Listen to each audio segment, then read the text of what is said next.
Good morning mga bossing. Alright, meron tayo ditong kung nakikita nyo sa screen, meron ditong senaryo. Okay, unang sulong dito ang itim, pwede nang makalamang, pwede na siyang lumamang sa puti. Ano mga bossing? Ano kaya ang magandang sulong dito ng itim? Kung tawagin nga pala ito ay symmetric ang ganitong gameplay. Okay, paano ba nagsimula ito? Okay, ito ay apat na sulungan. 4 moves ng itim ay kita na, makikita mo na ang kalamangan, pwede nang lumamang ang itim dito. Okay, umpisahan natin sa nagsimula ang ganitong opening. Yan, nag 215 ang puti, nag 215 ang itim. Yan, nag 416, ganun din naman ang ginawa, 416 din. Pumasok siya, nag real 1614, pumasok din. Ngayon nag 5-4. Ayun. Ilang moves ba 'yon mga bossing?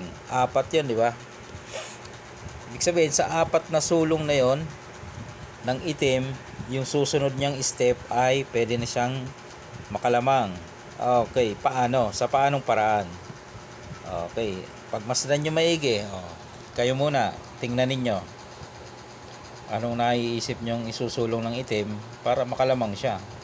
At pwede na rin manalo. Pag kasi nalamangan ka ng isang pyesa, malaki na talaga ang chance mo na manalo. Okay? Kung hindi mo makita, ipapakita natin. Dahil sumulong siya doon, ito ang gagawin. Pakain kang dalawa. Okay, kain siya dalawa.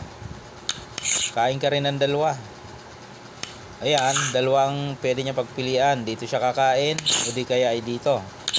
Pero ang resulta, same lang.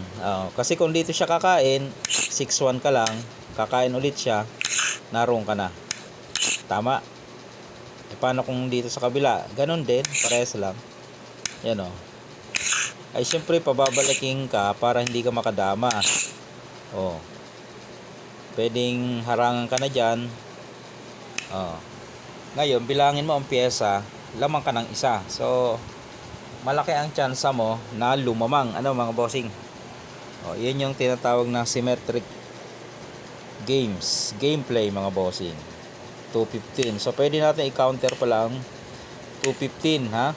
Pwede yan, Yan. Nag 5-4 siya kaya may lance na pala kapag ganon mga bossing. Yan, lumalakas ng ulan, may bagyo na naman. Tumila ng kaunti, tapos ayan na naman.